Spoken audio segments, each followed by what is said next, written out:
ওলামায়ে কেরামদের মুখে আমরা কতিপয় কথা কিছু কথা আমরা শুনেছি যে ব্রিটিশ পিরিয়ড যখন চলেছে, ব্রিটিশদের যখন রাজত্ব চলেছে, তাদের মূল রাজত্ব ছিল, নীতি ছিল তাদের মাসনাদকে টিকিয়ে রাখা, সালতানাত রাজত্বকে টিকিয়ে রাখা যে মূল নীতি সেটি ছিল ডিভাইড অ্যান্ড রুল, যে তোমরা কিভাবে বিভেদ সৃষ্টি করো এবং কর্তৃত্ব করো, শাসিত্ব করো, রাজত্ব করো।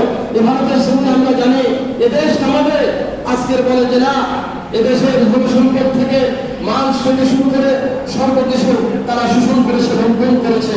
আর তারা যে দীর্ঘদিন যাবত আমাদের এই স্বাধীন দেশের পরাধীনতা তারা নাক পাশে আবদ্ধ করে গোলামি করিয়েছে, আমাদেরকে পরাধীনতার নাক পাশে আবদ্ধ করে আমাদেরকে নাকে দড়ি দিয়ে খেটিয়েছে। আমরা জানি যে তার কারণ ওই ডিভাইড অ্যান্ড রুল, যে তোমরা কি করো, সমস্ত ভারতের যে জাতি গণতন্ত্র দেশ, এর যে গণতান্ত্রিকতা এটাকে নষ্ট করে দাও, এটাকে ভেঙে দাও, দিয়ে তোমরা নিজেদের শাসত্ব, নিজেদের রাজত্বকে তোমরা টিকিয়ে রাখতে পারবে।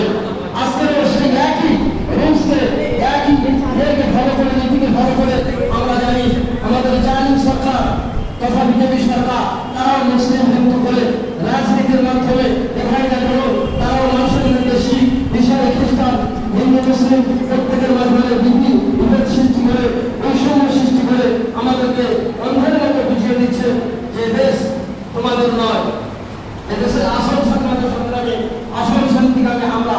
কিন্তু তারপরেও বলবো, আমরা যে জানি, আমরা মহাত্মা গান্ধীকে জানি যিনি একজন স্বাধীনতা সংগ্রামী, আমরা নেতাজিকে চিনি যিনি একজন স্বাধীনতা সংগ্রামী। তো আমরা যদি ইতিহাসের পিছনের ইতিহাসের ইতিহাসের দিকে একবার দৃষ্টি নিবদ্ধ করে অবলম্বন করে দেখতে পাবো যে নেতাজি সুভাষচন্দ্র বোস 1857 খ্রিস্টাব্দে যে সিপাহী বিদ্রোহ তিনি শুরু করেছিলেন, বিদ্রোহ শুরু করেছিলেন, আজাদ হিন্দ ফৌজ তৈরি করেছিলেন। এর নেপথ্যের পিছনের কারণটা কি? তারা শিক্ষা, তারা অনুপ্রেরণা, তারা গুরু ছিল, তিনি কার কাছ থেকে দেশ স্বাধীনতার শিক্ষা পেয়েছিলেন, উৎসাহ অনুপ্রেরণা পেয়েছিলেন। ওই পিছনের ইতিহাসটা একটু দেখি, তাহলে আমরা দেখতে পাবো যে আমরা হযরত মাওলানা ওয়াহিদুল্লাহ সিদ্দিকী রাহমাতুল্লাহ আলাইহি তারা একটা উৎসাহ দিয়েছিলেন, অনুপ্রেরণা দিয়েছিলেন। তিনি দেশকে স্বাধীন করার জন্য ভারত থেকে কাবুলে পাঠিয়ে দিয়েছিলেন, সফর করেছিলেন। ওরকম ভাবে আমরা জানি আজি ইমদাদুল্লাহ মহাজের মাক্কি রাহমাতুল্লাহ আলাইহি তিনি ভারতের জমিন থেকে মক্কায় পাঠিয়ে দিয়েছিলেন, হিজরত করেছিলেন শুধুমাত্র দেশকে স্বাধীন করার জন্য। নেতাজি সুভাষচন্দ্র বোস যখন দেশ থেকে কাবুলে যান, তখন মাওলানা হযরত ওবাইদুল্লাহ সিদ্দিকী রাহমাতুল্লাহ আলাইহি বলছে, বাবা তুমি যদি তোমার নিজ নামে নিজ দেশে চলে যাও, তোমাকে তো ব্রিটিশদের, ইংরেজদের যে সমস্ত সেনা প্রশাসক আছে তারা ধরে ফেলবে, ওদের স্বাধীনের স্বপ্নটা স্বপ্নে ফিরে যাবে, আর দেশ স্বাধীন হওয়া সম্ভব নয়। সুতরাং তোমাকে সত্য নয়, সত্য দেশে কাবুলে যেতে হবে, যে তোমাকে সংগ্রামী করতে হবে, ঐক্যবদ্ধ হতে হবে। সেই জন্য নেতাজি সুভাষচন্দ্র বোস তিনি মৌলানা জিয়াউদ্দিন নামে এই ভারত থেকে গিয়ে কাবুলে পাড়ি দিয়েছিলেন এই দেশকে স্বাধীন করার জন্য।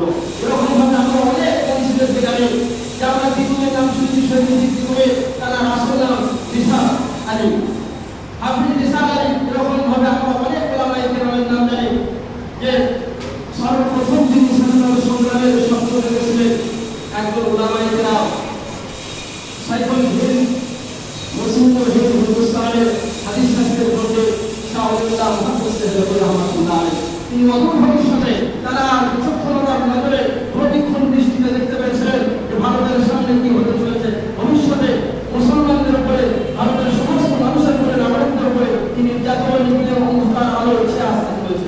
তাই তিনি ভারতকে স্বাধীন করার নকশা চিন্তা পরিকল্পনা সেই দিন থেকে করেছিলেন। কিন্তু না, মহান আল্লাহ পাক তারা পৃথিবীর জমিনে রাখলেন না, তারা পৃথিবীর জমিন থেকে তুলে দেবেন। তারা স্বপ্নটা বাস্তবায়িত করার জন্য, সম্পাদন করার জন্য তিনি রেখে গেলেন তারাই সুপুত্র, সুযোগ্য পুত্র শাহ আব্দুল হাসিন রাহমাতুল্লাহ আলাইহি। এরকম ভাবে আমরা বহু মনীষীদের নাম, ওলামায়ে কেরামের নাম ইতিহাসে সমাজে আমরা জানি না। আজকে আমি আমার সংক্ষিপ্ত এই বক্তব্যের মাধ্যমে এতটুকুই বলবো, ওই সমস্ত অপপ্রচারকারী, মিথ্যাচারকারী, ঐতিহাসিক যারা ইতিহাসে মিথ্যা ইতিহাসটা রচনা করেছে, ইসলামী ইউনিভার্সিটিতে ওই মিথ্যা ইতিহাসটাই পড়ানো হচ্ছে। ওই জন্য আমরা যারা মুসলমান, আমরা যারা মাদ্রাসার স্টুডেন্ট, ছাত্র, আমাদের সামনে বেশি বেশি এই স্বাধীনতা সংগ্রামের ইতিহাস আলোচনা হওয়া আমাদেরকে দরকার। ওই জন্য আমরা এতটুকুই আমাদের আবেদন যে আমরা এই দেশকে যেমন শ্রদ্ধা করে অন্তরস্থল থেকে আমাদের মধ্যে সত্যের আমাদের মধ্যে আছে, আমরা দেশকে ভালোবাসি, দেশকে ভালোবাসার শিক্ষা এই নীতি আমাদের বিশ্বকবি, বিশ্বকবি জনাব